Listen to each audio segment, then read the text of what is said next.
Hello বন্ধুরা, happy Christmas. Rasoi টক ঝাল মিষ্টিতে তোমাদের স্বাগত। এই ক্রিসমাস উইকে আমি তোমাদের দেখাবো প্রথম যে আইটেমটা, সেটা হচ্ছে মাটনের কিমা। তার জন্য আমি নিয়ে নিয়েছি এখানে 500 গ্রাম মাটনের কিমা আর 3টে মাঝারি সাইজের আলু ডুমো ডুমো করে কেটেছি, আর 4টে মাঝারি সাইজের পেঁয়াজ কুচো কুচো করেছি, 20টা মতো রসুনের কোয়া কুচিয়ে নিয়েছি, 2টো টমেটো, একটা ছোট একটা বড়, আর স্বাদ অনুযায়ী কটা লঙ্কা নিয়েছি। আর অবশ্যই লাগছে শুকনো লঙ্কা, তেজপাতা আর আদা বাটা। নুন হলুদ তো অবশ্যই লাগবে, আর তেল ছাড়া তো রান্না হয় না। তাই প্রথমে আমি সর্ষের তেল গরম করে নিয়ে তাতে আলুগুলো ভালো করে লাল লাল করে ভেজে নিয়েছি, দিয়ে তুলে নিয়েছি। এবার ওই তেলের মধ্যেই আমি তেজপাতা শুকনো লঙ্কাটা ফোড়ন দিলাম, দিয়ে দেব রসুনের কুচিটা। রসুন কুচিটা যখন একটু লাল লাল করে রং ধরে আসবে, বেশ একটা সুন্দর ভাজা ভাজা গন্ধ ছাড়বে, সেই সময় আমি পেঁয়াজ কুচোনোটা দিয়ে দেবো। পেঁয়াজ কুচোনোটা এতে দিয়ে খুব ভালো করে নাড়াচাড়া করতে হবে। এই সময় যখন পেঁয়াজটা একটু নরম হয়ে আসবে, রঙটা একটু চেঞ্জ হয়ে আসবে, সেই সময় আমি এর মধ্যে দিয়ে দেব টমেটো কুচোনো আর লঙ্কাগুলো, কাঁচা লঙ্কাগুলো কিন্তু অবশ্যই একটু চিড়ে চিড়ে দেবে, নাহলে কিন্তু ফেটে যাবে, তখন কিন্তু বিপদ করবে, ছিটে পুড়ে টুড়ে যাবে। ঝাল আমি একটু দেখছোই লঙ্কাটা বেশি দিয়েছি, একটু ঝাল ঝাল না হলে মাটন কিমা ভালো লাগে না। ঝালটা যার যার স্বাদ অনুযায়ী অবশ্যই দেবে।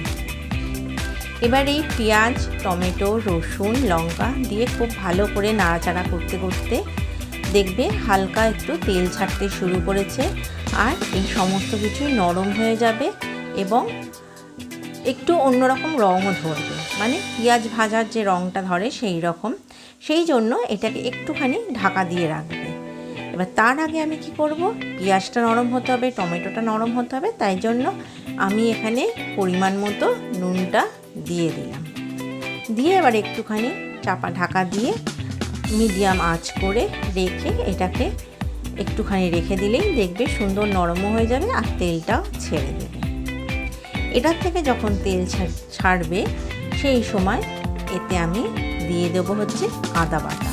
মাটনের কিমা বা মাটনের কোনো রেসিপি করতে গেলে কিন্তু আদা আর রসুন এই দুটো হচ্ছে মাস্ট ইনগ্রিডিয়েন্টস, এবং ভালো পরিমাণেই কিন্তু আদাটা লাগে, তাছাড়া কিন্তু মাটনে স্বাদটা আসে না যদি ঠিক পরিমাণে আদাটা না দেওয়া হয়। দেখছে কি সুন্দর পেঁয়াজ আর টমেটো কি সুন্দর নরম হয়ে গেছে, লঙ্কাগুলোও সুন্দর নরম হয়ে গলে গলে এসছে। এবার এর মধ্যে আমি আদা বাটা দিয়ে দেবো। এখানে আমি 4 চামচ মতো আদা বাটা দিয়েছি। 4 চামচ বলতে টেবিল স্পুনের 4 চামচ আদা বাটা আমি দিয়েছি। এই আদা বাটাটা কিন্তু পরিমাণ মতো লাগবে, যেটা তোমাদের বললাম, নালে কিন্তু মাটনের টেস্টটা কিন্তু আসে না। সেটা কিমাই করো কি মাটন করো, মানে ঝোলই করো বা অন্য কোনো করো, তাতে কিন্তু আদাটা পরিমাণ মতোই লাগে। এবার এই আদা দিয়ে খুব ভালো করে কষাতে হবে, সেই সঙ্গে দিয়ে দিতে হবে হলুদ। হলুদটা আগে থেকে একটুখানি না দিলে একটা কাঁচা গন্ধ ছাড়ে, সেই জন্য আদা দিয়ে একটু কষে উঠলেই তখনই কিন্তু আমরা হলুদটা দিয়ে দেবো। দেখো প্রথমে আমি 3 চামচ দিয়েছিলাম, পরে আর 1 চামচ দিলাম, তাই তোমাদের তখন একসঙ্গেই বলে দিলাম 4 চামচ দিচ্ছি। আমি 3 চামচ দিয়ে দেখেছি একটু কম হয়েছে, দেখে তো বোঝা যায় যে পরিমাণটা কীরকম হচ্ছে, ঠিকঠাক হচ্ছে কি না। তাই যখন দেখলাম একটু কম কম লাগছে, তাই আমি আর 1 চামচ দিয়ে দিয়েছিলাম আদা বাটা। এবার হলুদটা দিয়েও খুব ভালো করে কষাবো।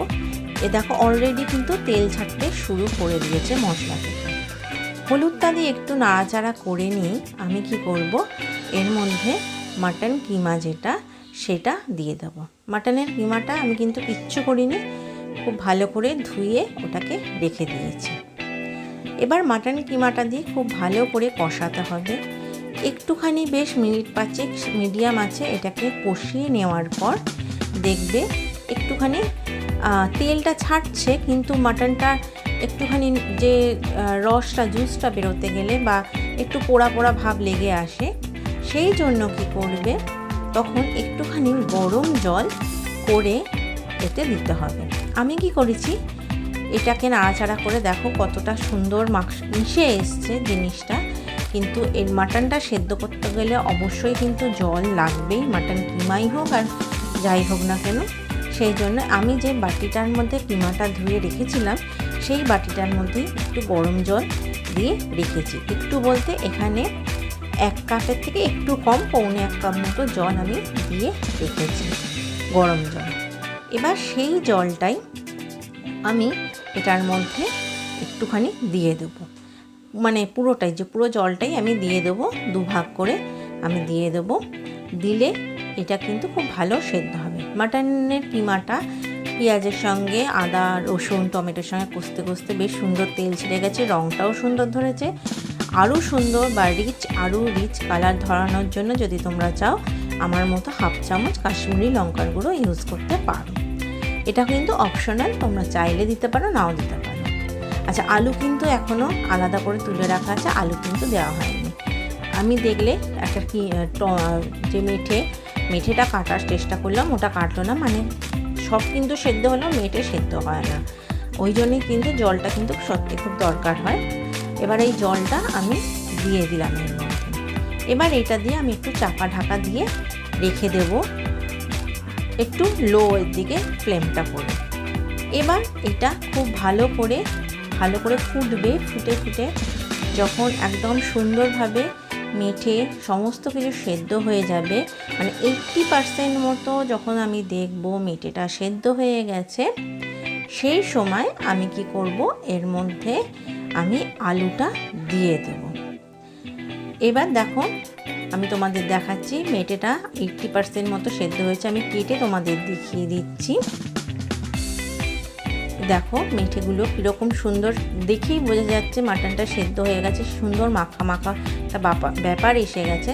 মেঠেটাও দেখছো কেটে দেখালাম 80% মতো সেদ্ধ হয়ে গেছে, আর একটু কিন্তু সেদ্ধ হওয়া বাকি আছে।